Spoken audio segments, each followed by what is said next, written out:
దీర్ఘమైనటువంటి పత్రికా సమావేశం మాట్లాడడం, దానిలో మమ్మల్ని వైఎస్ఆర్ కాంగ్రెస్ పార్టీని మా విధానాలను తీవ్రంగా విమర్శించడం జరిగింది.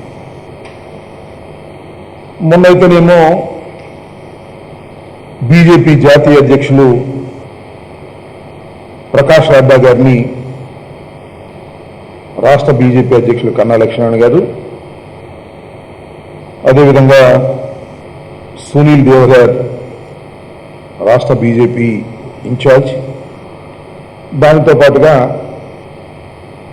కొత్తగా మళ్ళా భారతీయ జనతా పార్టీతో పొత్తు పెట్టుకున్నటువంటి జనసేన అధిపతి పవన్ కళ్యాణ్ గారు మీడియాతో మాట్లాడుతూ కూడా మా మీద అనేకమైన విమర్శలు చేసేటటువంటి ప్రయత్నం చేశారు. వీటన్నిటికీ కూడా వారికి పెద్దగా సమాధానం చెప్పవలసిన అవసరం లేకపోయినా, వారు చేసినటువంటి విమర్శలకు, వారు చేసినటువంటి ఆరోపణల మీద మేము ప్రజలకు వివరించవలసినటువంటి బాధ్యత ఉన్నదనే ఉద్దేశంతో ఈ పత్రికా సమావేశాన్ని ఏర్పాటు చేయడం జరిగింది. నాకు అర్థం కానిది ఏమిటో అంటే, భారతీయ జనతా పార్టీ వారు మాట్లాడుతూ కొన్ని మాటలు మాట్లాడారు. ప్రధానంగా సునీల్ దేవగర్, సీఎం జగన్ వైకాపా అధికార ప్రతినిధులు పచ్చి అబద్ధాలు చెబుతున్నారు, భాజపాతో ఏ సమయంలోనూ 3 రాజధానులు చర్చించలేదు. చర్చించామని మేము ఎప్పుడు చెప్పాం? 3 రాజధానుల గురించి చర్చించి భారతీయ జనతా పార్టీ ఆమోదమో కేంద్ర ప్రభుత్వం ఆమోదమో పొందవలసినటువంటి అవసరం లేదు. మేము రాజధానులను అధికార వికేంద్రీకరణను చేయడానికి ఈ ప్రభుత్వం నిర్ణయం తీసుకున్నది. ఇది కేంద్ర ప్రభుత్వానికి ఏ విధమైన సంబంధము లేదు. అది నేను చెప్తున్నటువంటి అంశం కాదు. ఇంతకుముందు వారి అధికార ప్రతినిధి నరసింహరావు గారు అయితేనేమి, భారతీయ జనతా పార్టీకి సంబంధించినటువంటి బాధ్యులు చాలామంది చాలా సందర్భాల్లో చెప్పారు, ఒక రాష్ట్రంలో రాజధాని వ్యవహారం ఆ రాష్ట్ర ప్రభుత్వానికి సంబంధించినటువంటి అంశమే తప్ప అది కేంద్ర ప్రభుత్వానికి సంబంధించినటువంటి అంశం కాదు అని చాలా స్పష్టంగా చెప్పిన తర్వాత కూడా మేము కేంద్ర ప్రభుత్వాన్నో లేకపోతే భారతీయ జనతా పార్టీకి సంబంధించినటువంటి వారినో, మోదీ గారినో, అమిత్ షా గారినో, లేకపోతే సునీల్ దేవగర్ గారినో ఈ రాష్ట్రంలో ఉన్నటువంటి అడ్మినిస్ట్రేషన్కి సంబంధించినటువంటి అంశాలను, రాజధాని మార్పు గురించి కానీ, రాజధాని ఎక్కడ ఏర్పాటు చేయాలని కానీ, హైకోర్టును ఎక్కడ ఏర్పాటు చేయాలని కానీ వారిని డిస్కస్ చేసి వారు అనుమతి పొందవలసినటువంటి అవసరం లేదనే విషయాన్ని కాస్త స్పష్టంగా అర్థం చేసుకోవాల్సిందిగా ఈ సందర్భంగా నేను వారికి కోరుతూ ఉన్నా. అంతేకాదు, నేను అడుగుతా ఉన్నా భారతీయ జనతా పార్టీని, అయ్యా భారతీయ జనతా పార్టీ మీరు మొన్న ఎన్నికల్లో ఓడిపోయారు, అది వేరే అంశం. ఓడిపోయినా మీ రాజకీయ పార్టీ ఆంధ్రప్రదేశ్కి ఒక మేనిఫెస్టోని రిలీజ్ చేసింది. ఆ మేనిఫెస్టోకి మీరు కట్టుబడి ఉన్నారా లేదా? ఆ మేనిఫెస్టోలో ఏం చెప్పారు? మర్చిపోయారా? ఆ పార్టీ అధ్యక్షులు మర్చిపోయారా? లేకపోతే ఆ పార్టీలో కొత్తగా ఫ్రంట్ కట్టినటువంటి పవన్ కళ్యాణ్ గారు మర్చిపోయారా? సమాధానం చెప్పమని అడుగుతా ఉన్నా. ఇదిగో వారి మేనిఫెస్టో మొన్న 2014లో వారు రిలీజ్ చేశారు ఈ రాష్ట్రంలో. దానిలో ఉన్నటువంటి అంశాలను నేను ఒక్కసారి మీ ముందు ప్రస్తావన చేస్తా. అదే కూడా దీన్ని తెలుసుకోవాలని మనం చేస్తున్నాం. ఏమన్నారంటే, ఆంధ్రప్రదేశ్ రాష్ట్ర హైకోర్టును శాశ్వతంగా రాయలసీమలోనే ఏర్పాటు చేస్తాం. ఆంధ్రప్రదేశ్ రాష్ట్ర హైకోర్టుని శాశ్వతంగా రాయలసీమలోనే ఏర్పాటు చేస్తాము అని చెప్పారు. దీనికి మీరు కట్టుబడి ఉన్నారా లేదా? మేము మా పార్టీ జగన్మోహన్ రెడ్డి గారు ఏం చెప్పారు? కర్నూలులో హైకోర్టును ఏర్పాటు చేస్తాం, న్యాయ రాజధానిగా అక్కడ పెడతాం అని చెప్పాం. ఇది మీరు చెప్పినటువంటి వాగ్దానం. మీరు చెప్పినటువంటి వాగ్దానాన్ని మేము అధికారంలోకి వచ్చిన తర్వాత నెరవేరుస్తుంటే దాన్ని ఒప్పుకోమంటే ఏంటి? నాకు అర్థం కాలేదు. మీకు నైతికత లేదా భారతీయ జనతా పార్టీకి? భారతీయ జనతా పార్టీ దానికి కట్టుబడి ఉన్నదో లేదో స్పష్టంగా చెప్పవలసిన అవసరం ఉన్నది. సరే, వైజాగ్లో మేము సెక్రటేరియట్ పెడుతున్నాము అనే విషయం మీద దానికి వేరే అంశం. రాయలసీమలో మేము న్యాయస్థానాన్ని, హైకోర్టుని అక్కడ పెట్టడానికి మేము వాగ్దానం చేసి ముందుకు వెళుతుంటే, చట్టాన్ని తీసుకురావడానికి ప్రయత్నం చేస్తుంటే దానికి మీరు ఎందుకు వ్యతిరేకిస్తున్నారు, దీనికి సమాధానం చెప్పాల్సినటువంటి అవసరం ఉన్నది. రెండో అంశం, భారతీయ జనతా పార్టీ మేనిఫెస్టో నుంచి నేను చదువుతా ఉన్నాను. భారతీయ జనతా పార్టీ విధానాలు ఏ కొద్ది మందికో సంపదను ఆర్జించే విధంగా ఉండవు. అభివృద్ధి ఫలాలు అన్ని ప్రాంతాలు అన్ని వర్గాలు సమానంగా పొందేలా ప్రణాళికలు రూపొందిస్తాం. అంటే వికేంద్రీకరణకు మేము అనుకూలంగా ఉన్నామనేటువంటి శబ్దాన్ని వారు అక్కడ వినిపించారు. మేము కూడా ఇవాళ అధికార వికేంద్రీకరణ వైపు మేము వెళుతున్నాం. అంతేకాదు కొన్ని అంశాలు కూడా చదివి వినిపించాలి. అమరావతి అభివృద్ధి కోసం అమరావతి రాజధానిగా అన్ని హంగులతో తీర్చిదిద్ది అభివృద్ధి పరుస్తాం, మంచిది, అదొక అంశం. రాష్ట్రం మొత్తంలో ఉన్న ప్రధాన పట్టణాలను అన్నింటినీ పూర్తి స్థాయిలో అభివృద్ధి చెందడానికి కృషి చేస్తాం, మంచిదే. అమరావతి నిర్మాణం ఒక రియల్ ఎస్టేట్ వ్యాపారం లాగా సాగుతున్నది, మేము చెప్పిన విషయమే. అమరావతి నిర్మాణం ఒక రియల్ ఎస్టేట్ వ్యాపారంలా సాగుతున్నది. 3 పంటలు పండే విలువైన భూములను మోసం చేసి తెలుగుదేశం ప్రభుత్వం తీసుకున్నది. మేము చెప్తున్నది మోసం చేసి తీసుకున్నది. భాజపా అధికారంలోకి రాగానే అభ్యర్థించిన వారి భూములు తిరిగి ఇచ్చేస్తాం. సరే, వాళ్ళు రాలేదు, ఎవరైతే అభ్యర్థించారో వారి భూములు మేము తిరిగిస్తాం. అమరావతిలో దళితులకు జరిగిన అన్యాయాన్ని సరిదిద్ది వారికి న్యాయం చేస్తాం. ఇవన్నీ కూడా భారతీయ జనతా పార్టీ మేనిఫెస్టో నుంచి నేను చదువుతున్నాను, గుర్తుపెట్టుకోవాలి ప్రజలందరూ కూడా. భారతీయ జనతా పార్టీ కూడా గుర్తుపెట్టుకోవాలి. మేము ఆల్మోస్ట్ ఆల్ మీ మేనిఫెస్టోలో ఏమైతే ఉన్నాయో వాటిని మేము వాళ్ళు అమలు చేసేటటువంటి కార్యక్రమం చేస్తున్నాం. దళితులకు భూములు అన్యాయంగా తీసుకుంటే అసైన్ భూములకు సంబంధించినటువంటి జీవోని రద్దు చేసి మళ్ళా తిరిగి దళితులకు భూములు ఇచ్చే కార్యక్రమం చేస్తుంటే మేము ఏదో వ్యతిరేకం చేస్తున్నామని గందరగోళం చేస్తున్నామని మీరు మాట్లాడుతున్నారు. కారణం ఏమిటి అంటే మీరు చంద్రబాబు నాయుడు గారికి రియల్ ఎస్టేట్ వ్యాపారం చేసినటువంటి చంద్రబాబు నాయుడు గారికి మీరు అండగా నిలవాలని అనుకుంటున్నారా? పవన్ కళ్యాణ్ గారు వారందరూ కూడా. పవన్ కళ్యాణ్ గారు చంద్రబాబు నాయుడు గారు చంక దిగి మోడీ గారు చంక ఎక్కినా కూడా ఇంకా చంద్రబాబు నాయుడు గారిని కాపాడాలనేటువంటి ఉద్దేశంతోనే మీరు ప్రయత్నం చేస్తున్నారనేటువంటి భావన సర్వత్రా కనిపిస్తున్నదా లేదా? కాబట్టి ముందుగా నేను మనవి చేస్తున్నా, రాష్ట్ర భారతీయ జనతా పార్టీ పవన్ కళ్యాణ్ గారు మీరు ఆలోచన చేయండి. మేము చేస్తున్న విధానాలు ఏమిటి, మీరు చెప్పిన విధానాలు ఏమిటి? ఇవాళ మమ్మల్ని విమర్శించాలనేటువంటి ఒక ఉద్దేశంతో మీరు పనిచేస్తున్నారు. చంద్రబాబు నాయుడు గారికి అనుకూలంగా పనిచేసే దశకు మీరు వెళుతున్నారు. ఇది సరైనటువంటి విధానం కాదని వెళ్ళిపోయే ఈ సందర్భంగా నేను చెప్పదలుచుకున్నాను. అంతేకాదు మరొక విషయాన్ని చంద్రబాబు నాయుడు గారికి కూడా చెప్పాలా. మా విధానం ఏంటి? బాగా మేము ఈ రాష్ట్రంలో 7 మాసాల క్రితం అధికారంలోకి వచ్చాం. బ్రహ్మాండమైనటువంటి మెజారిటీ మాకు ఇచ్చారు. పవర్ఫుల్ మ్యాండేట్ మాకు ఇచ్చారు. 151 సీట్లు 175 సీట్లు కలిగినటువంటి ఆంధ్రప్రదేశ్లో 151 సీట్లు ఇచ్చి గట్టి మ్యాండేట్ను మాకు ఇచ్చారు. మా విధానాలను మేము అమలు చేస్తున్నాం.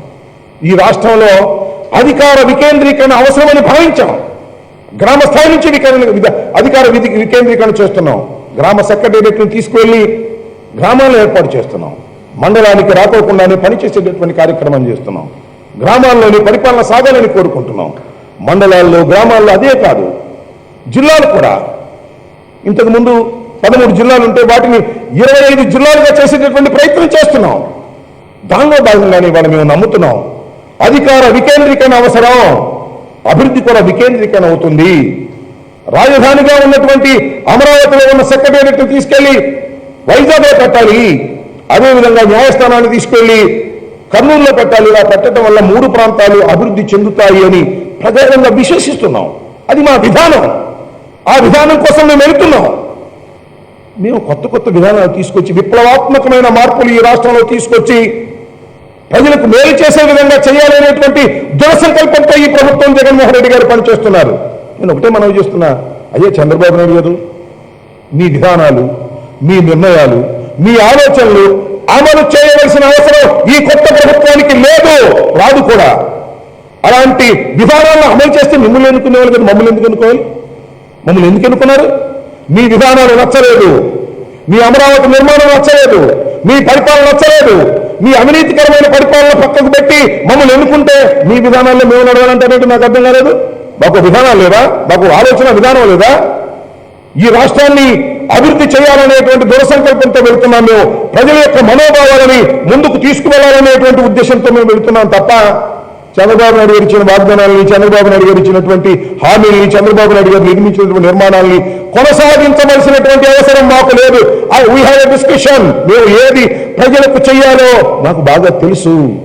ప్రజల కోసం పనిచేసేటటువంటి ప్రభుత్వం మాట తప్ప మరొకటి కాదని ఈ సందర్భంగా నేను మనవి చేస్తున్నాను. అదేవిధంగా అంటున్నారు భూదందాల కోసం రాజధాని మేము మారుస్తున్నామంట. చంద్రబాబు నాయుడు గారు అంటున్నారు, అలాగే పవన్ కళ్యాణ్ గారు అంటున్నారు భూదందాలు, మేము భూదందాలు చేస్తున్నామా? ఎవరండి భూదందాలు చేస్తుంది? ఏం మాట్లాడుతున్నారు మీరు? ఈ ప్రభుత్వం అధికారంలోకి వచ్చిన తర్వాత వైజాగ్లో మేము 4,000 ఎకరాలు, ఈ 4,000 అన్నారు, అక్కడ ఒక 4,000, ఒక్క ఎకరం చూపించండి చెప్తున్నాను నేను. ఈ ప్రభుత్వంలో ఉన్నటువంటి ముఖ్యులకు కానీ జగన్మోహన్ రెడ్డి గారికి కానీ ఎక్కడైనా ఒక్క ఎకరం కొన్నటువంటి సందర్భమే లేదని మనం చేస్తున్నా. ఊరికే ఏదో మీరు చేశారు కదని అదే సామెత చెబుతారు, పచ్చకామల వాడికి లోకమంతా పచ్చగానే ఉంటుందని. మేము వైజాగ్ ఏదో సంపాదించడం కోసం మా ప్రభుత్వంలో ఉన్నటువంటి మనుషుల కోసం దండాల కోసం వెళుతున్నామని ఒక నీచమైన ఆరోపణ చేస్తున్నారు.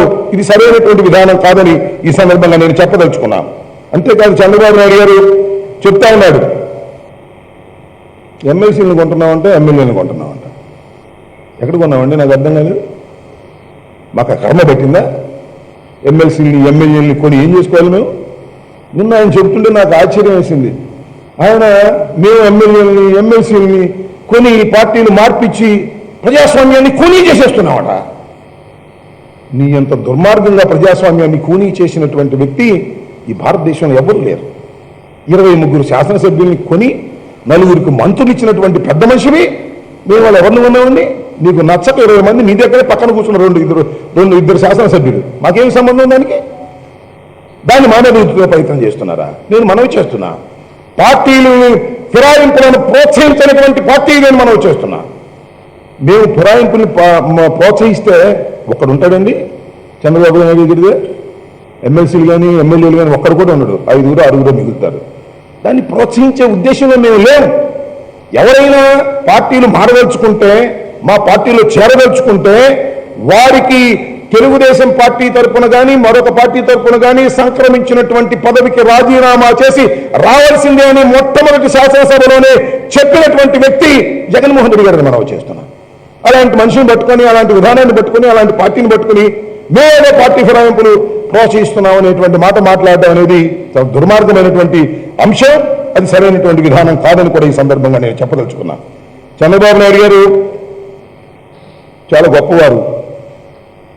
ఎంత ఆశ్చర్యం అంటే ప్రజలందరినీ అడుగుతా ఉన్నా, ఇప్పుడైనా ఈ రాష్ట్రంలో కానీ ఈ దేశంలో దేశం మొత్తంలో ముఖ్యమంత్రిగా చేసినటువంటి వ్యక్తి, భారత రాజకీయాల్లో కీలక పాత్ర వహించాలని చెప్పబడుతున్న వ్యక్తి ఒక కీలకమైన బిల్లు నిర్ణయం జరగబోతుంటే గ్యాలరీలోకి ఎక్కి కూర్చున్నటువంటి సందర్భం ఎప్పుడైనా చూసారా మీరు?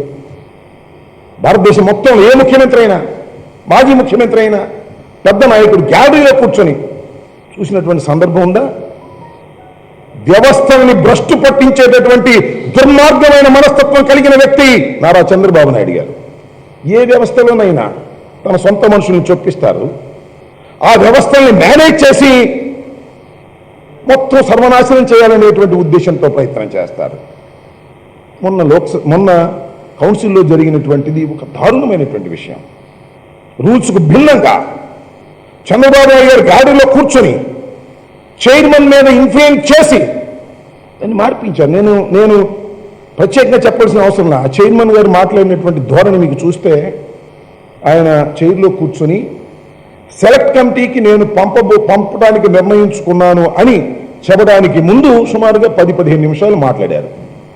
మాట్లాడిన ధోరణిని ఒక్కసారి పరిశీలిస్తే తన అంతరాత్మకు వ్యతిరేకంగా ఆయన మాట్లాడడానికి పడిన తాపత్రయం, తపన చాలా స్పష్టంగా కనపడుతుంది. రూల్స్కు భిన్నంగా, రూల్స్కు వ్యతిరేకంగా, అన్యాయంగా ఒక నిర్ణయం చేసేటటువంటి సందర్భాన్ని నారా చంద్రబాబు నాయుడు గారు క్రియేట్ చేసి ప్రజాస్వామ్యం కూని అయిపోతుంది అనేటువంటి మాటలు మాట్లాడుతూ ఉన్నారు. అది చంద్రబాబు నాయుడు గారికి తెలిసింది తప్ప మరెవరికి తెలియదని మనం చేస్తున్నాం. అలాంటి దుర్మార్గమైనటువంటి మనస్తత్వం కలిగినటువంటి నారా చంద్రబాబు నాయుడు గారు ఆయన ఇవాళ మా గురించి మాట్లాడుతూ ఉన్నారు. మేమేదో ఆయన ఇష్టం వచ్చినట్టు మాట్లాడామంట. మీరు ఎన్ని మాట్లాడారండి? మా వాళ్ళు ఎక్కడ మాట్లాడారు నాకు తెలియదు, కానీ మీ వాళ్ళు ఎన్ని మాట్లాడారు? మరి బొత్స సత్యనారాయణ కానీ ఆంధ్రజ్యోతిలో ఉన్న దీనిలో పేపర్లు వేశారు. ఎంత అసహ్యంగా చేసేటటువంటి ప్రయత్నం చేస్తున్నారు మీరు. నేను ఒకటే మనవి చేస్తున్నా, పరిపాలనా వికేంద్రీకరణ ద్వారా మాత్రమే ఈ రాష్ట్రం అభివృద్ధి చెందుతుంది, అభివృద్ధి వికేంద్రీకరణ జరుగుతుంది పరిపాలనా వికేంద్రీకరణ వల్లనే అని ప్రగాఢంగా విశ్వసిస్తున్నాం. చంద్రబాబు నాయుడు గారు ఎన్ని వ్యవస్థలను మేనేజ్ చేసి దీన్ని అడ్డుకోవాలని ప్రయత్నం చేసినా అది విఫలం కాక తప్పదు. కారణం మా చిత్తశుద్ధి, దృఢ సంకల్పం. అన్నింటినీ మేనేజ్ చేస్తాడు. ఇవాళ దీన్ని మేనేజ్ చేయడానికి ప్రయత్నం చేశాడు, ఇంకొక వ్యవస్థను మేనేజ్ చేయడానికి ప్రయత్నం చేశాడు. నేను ఒక్కటే చెప్తున్నా, ప్రజలు మాకు మ్యాండేట్ ఇచ్చారు, 5 సంవత్సరాలు పరిపాలన చేయమని మమ్మల్ని ఆదేశించారు, 151 సీట్లు ఇచ్చారు. మా నిర్ణయాలను అడ్డుకోవడానికి వ్యవస్థలను మేనేజ్ చేసి ప్రయత్నం చేస్తున్నటువంటి చంద్రబాబు నాయుడు గారికి శృంగభంగం చేస్తాము తప్ప ఒక్క అడుగు కూడా వెనక్కి వేయమని మనం చేస్తున్నాం. ఆయన కౌన్సిల్ ద్వారా అడ్డుకోవాలని ప్రయత్నం చేస్తాడు, రేపు కోర్టుల ద్వారా అడ్డుకోవాలని ప్రయత్నం చేస్తాడు. అయినా దృఢ సంకల్పంతో ముందుకు వెళ్తాం. మేము నమ్ముతున్నాం అధికార వికేంద్రీకరణే అభివృద్ధి వికేంద్రీకరణగా సాగుతుంది. ఈ 3 ప్రాంతాలు అభివృద్ధి చెందాలంటే 3 చోట్ల 3 ఉండవలసిందే అనేటువంటి ఉద్దేశంతో మేము ముందుకు వెళ్తూ ఉన్నటువంటి సందర్భంలో చంద్రబాబు నాయుడు గారు ఏదేదో మాట్లాడుతున్నాడు. కోర్టులోనంట మేము 5 కోట్లు పెట్టి ఒక ప్లేయర్ గారిని తీసుకొచ్చామంట. అమ్మమ్మ 5 కోట్లు తీసుకొచ్చారు, 5 కోట్లు ప్రజాధనం వృధా అయిపోతుంది. ముకుడు రోహిత్ని 5 కోట్లు ఇచ్చారు. ఏం నేను అడుగుతా ఉన్నా, అయ్యా చంద్రబాబు నాయుడు గారు నువ్వా మాటలు మాట్లాడుతుంది? రాజధాని ప్లాన్ వేయడం కోసం కన్సల్టెంట్కి ఎంత ఇచ్చావండి నువ్వు? విభిన్న కన్సల్టెంట్ని తీసుకొచ్చి ఎంత ఇచ్చావండి? 845 కోట్ల రూపాయలు ఇచ్చావే నువ్వు. 845 కోట్లు. ఆళ్ళు లేదు, పోలు లేదు, కొడుకు పేరు సోమలింగం అని ఏమీ లేదు రాజధానిలో. కానీ 845 కోట్ల రూపాయలు వాళ్ళకి ఇవ్వడానికి ప్రయత్నం చేశావంటే ఎవరు ధనాన్ని దుర్వినియోగం చేస్తున్నారు? మేమో నువ్వా? నువ్వు ఇలా మాట్లాడుతున్నావు. అరే ఒక సీడ్ యాక్సెస్ రోడ్డు కిలోమీటర్ వేయడానికి 45 కోట్ల రూపాయలు, ఒక బిల్డింగ్ కట్టడానికి 12,000 రూపాయలు అడుక్కి. ఇంత ఖర్చు పెట్టిన నువ్వు మేదో ఓ ప్లేయర్ గారికి అటార్నీ జనరల్గా చేసినటువంటి వ్యక్తికి ఒక ప్రతిష్టాత్మకమైన కేసుగా నీ లాబియింగ్ అంతా దెబ్బతీయటం కోసం మేము ప్రయత్నం చేస్తుంటే ఆ ప్లేయర్కి ఫీజు ఇంత ఇచ్చారు, అంత ఇచ్చారు, ఎంత గందరగోళం. ప్రభుత్వ ఖజానా నుంచి డబ్బు దుర్వినియోగం చేయడంలో నీ అంత దుర్మార్గుడు ఎవడూ లేదు. జగన్మోహన్ రెడ్డి గారు ఇంటికి ఖర్చు పెట్టినటువంటిది కూడా చివరికి తన సొంతంగా సొంతంగా జీవో రద్దు చేసినటువంటి సందర్భం ఉంది. ప్రజాధనాన్ని ఏ విధంగా ఎప్పుడు సక్రమంగా వినియోగించుకోవాలో మాకు తెలుసు. నీలాగా దుబారా చేసేటటువంటి మనుషులను కాదనే విషయాన్ని కూడా మీరు గుర్తుపెట్టుకోమని మనవి చేస్తున్నాను.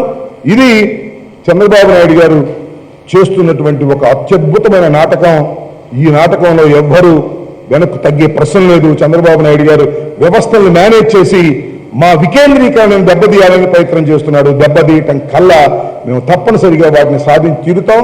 ప్రజలకు మేము ఇచ్చిన మాటలు నెరవేర్చుకునే కార్యక్రమంలో ముందుకు వెళతామని కూడా ఈ సందర్భంగా నేను చెప్పదలుచుకున్నాను. ఇంకా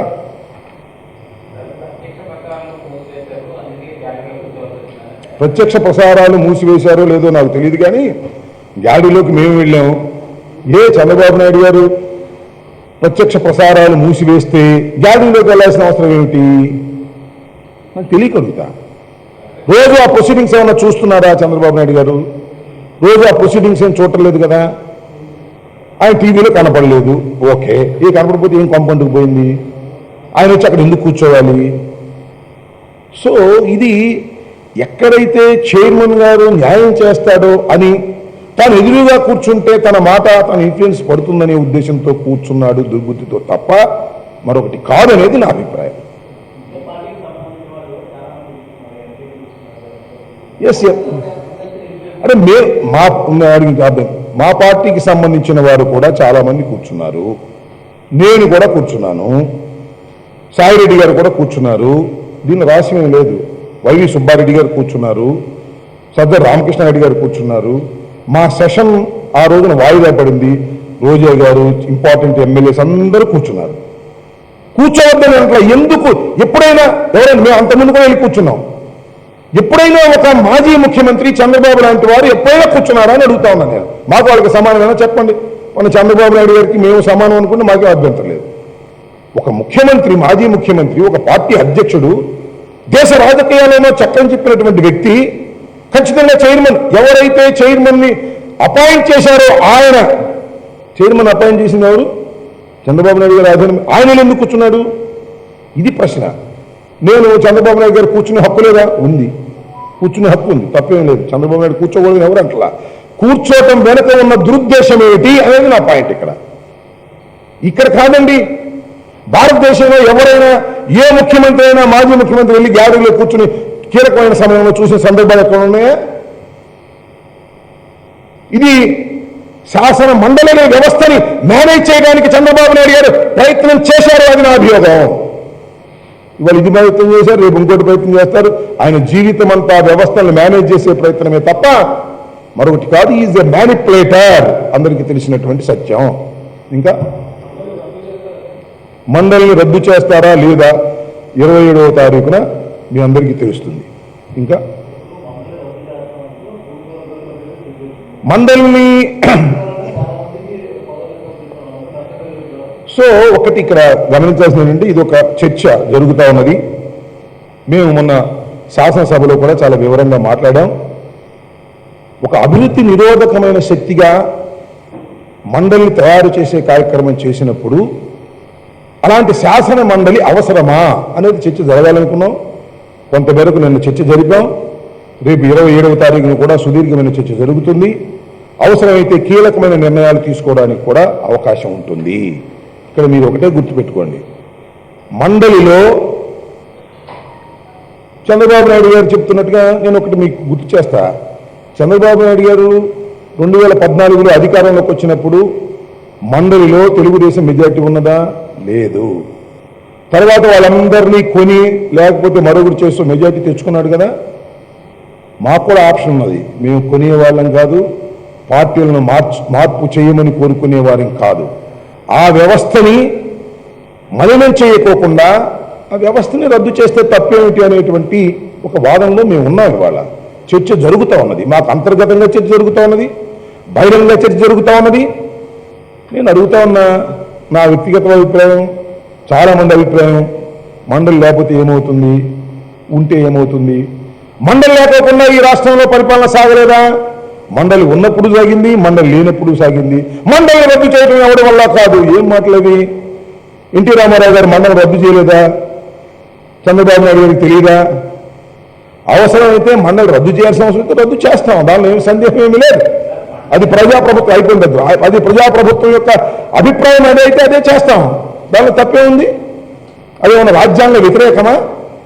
ఈయన వారన్నట్టుగా ఇందాక వారన్నట్టుగా మేము చాలా మందికి ఎమ్మెల్సీలు ఇస్తామని ప్రామిస్ చేస్తాం. That is our internal matter.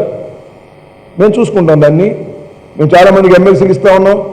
2 ఎమ్మెల్సీలు ఇచ్చి మంత్రులు ఇచ్చాం. వాళ్ళిద్దరు కూడా రద్దుకే మొగ్గు చూపారు. మొన్న చూద్దాం what will happen. This is not the final. తప్పనిసరిగా 27వ తారీఖున 28వ తారీఖున వాస్తవాలు బయటకు వస్తే చెప్పండి.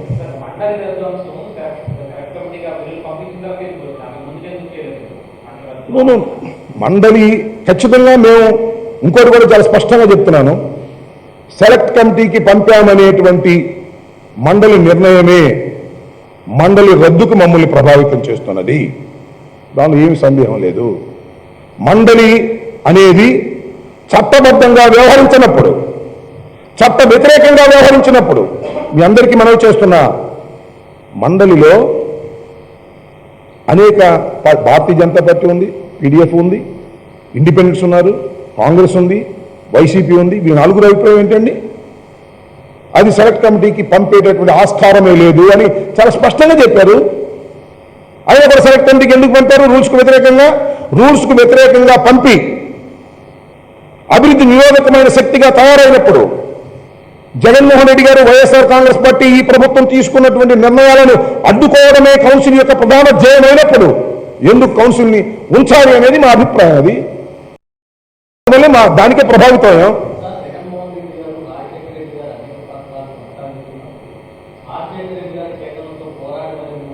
పెద్ద అవసరం లేదు, మీరు చెప్పేది అర్థమైంది. నేను రిపీట్ చేస్తాను.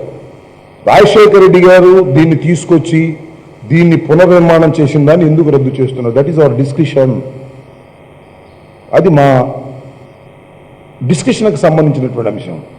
రాజశేఖర రెడ్డి గారు ప్రవేశపెట్టిన పథకాలు ప్రజలవన్నీ కొనసాగిస్తాం, రాజశేఖర రెడ్డి గారి విధానాలు కొనసాగిస్తాం.